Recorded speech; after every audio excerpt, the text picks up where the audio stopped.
Hey there everybody, Coach Brandon here. Today I'm going to do a narrated video breakdown of my second match from the Grappling Industries tournament. This is going to be a really short breakdown. I believe my match was all of about 30 seconds long, but there's still a couple of things that we can look at, break down, and hopefully add to your own game. So we're going to start off with some hand fighting, as most matches typically start off. Both people looking to establish grip dominance. Now the first real connection that gets made is right here. I grab his wrist with my left hand, and now I'm going to go and I'm going to seize the elbow with my right. Right there, and I establish a 2-on-1. An elbow 2-on-1. One hand in the wrist, one hand in the elbow. Now in response, he's going to use his right hand to frame against my forehead.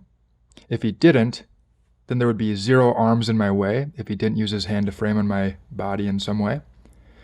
And because I have his left hand tied up, if he wasn't using his right hand, I'd have an easy shot to the legs. So he's doing the right thing, using his right hand to try to make some sort of frame on me. Here he's framed in my head. So what I'm going to look to do is I'm going to take my hand off his elbow, and my right hand's going to go up here, and I'm going to deal with this hand that's framing against me, so I get both hands out of my way briefly. Right there.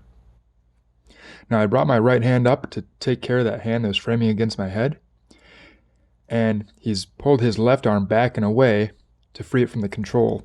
So I have his wrist controlled with my right hand. His left arm is backing away, so there's 0 arms in my way, and that's going to be the window of opportunity that I have to get into the legs. And I shoot.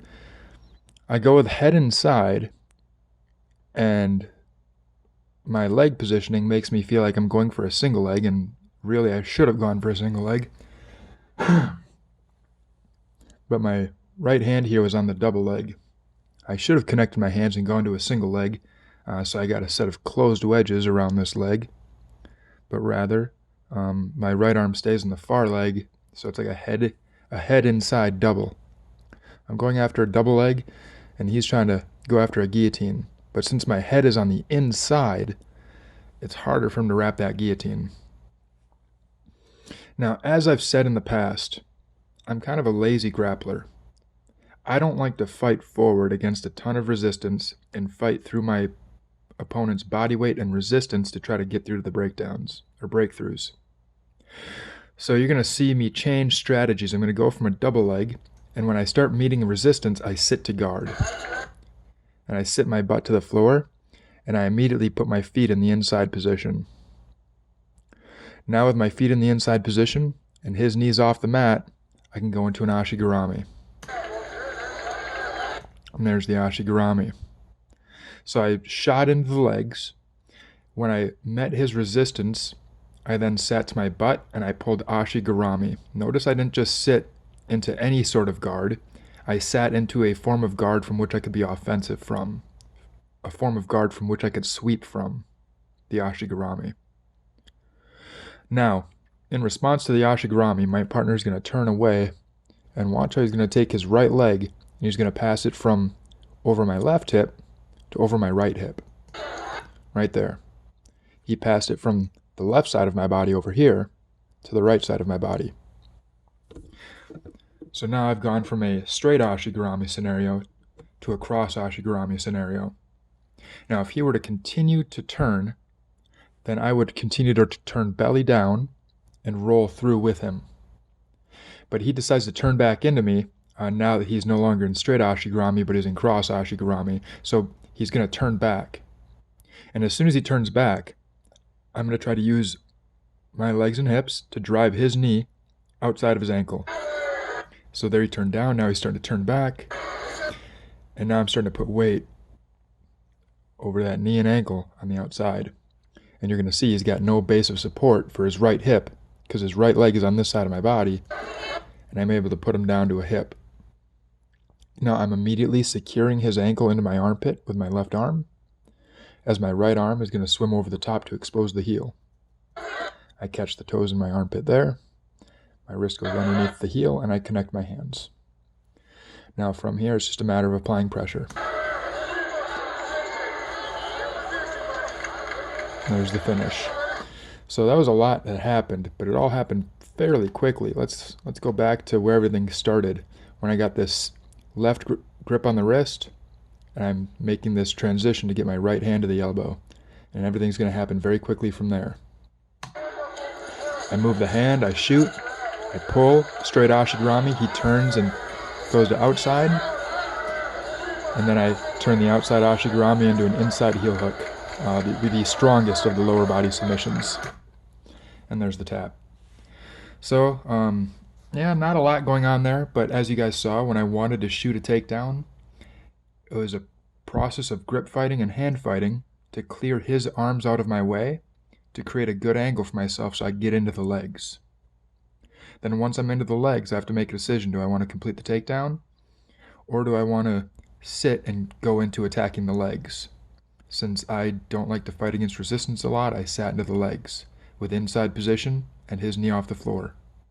From there I went into straight ashigarami, which is a great position, and he put himself in cross ashi by turning away and stepping over my body. Now if I have my pick between straight ashigarami and cross ashigarami, I will always take cross ashigarami. The cross ashigarami gives me access to the inside heel hook, which is more powerful than the outside heel hook and gets more finishes.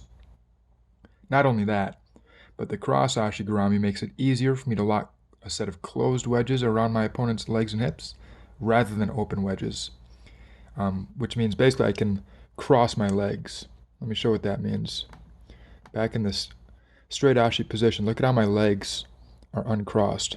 They're open. They're not reinforced. My left leg and my right leg are not crossing in any way or reinforcing one another, which is typically how you play from a straight ashi. But watch, once he goes to cross ashi, there's a cross ashi. Now it's going to be easier for me to lock a triangle so I have a set of closed wedges. And it's more difficult for my partner to deal with closed wedges than it is for open wedges. Now I've got those closed wedges set, and now I'm ready to go and sit him down to his hips to get the break, to expose the heel and then get the break on the knee. So I always prefer cross ashi to straight ashigarami, and in this scenario my partner put himself in there for me. And then once I have the cross ashigarami, once again the king of leg lock submissions is always going to be the inside heel hook, which can be done from variations of cross ashigarami, and that gets me the quick submission. So hope you guys learned something from that breakdown. You can pull, for instance, you can pull guard right into ashigarami. You don't need to start with a guard pull and then try to work your way into ashigarami. Rather, you should try to work your guard pulls and go right into some sort of attacking guard. In this one, I went into an ashigarami. You could also go into kickover takedowns or kickover sweeps. You could pull straight into daily hiva. I showed pulling into ashigarami. You could pull straight into collar cuff bicep or what have you. But when you guys pull guard, try to pull guard in a way that allows you to go on the offensive right away, rather than just pulling guard in a defensive fashion, not really sure what to do and giving your partner a chance to pass off your guard pull. I hope you guys learned something. If you have any questions, feel free to let me know. Otherwise, stay tuned for the next one.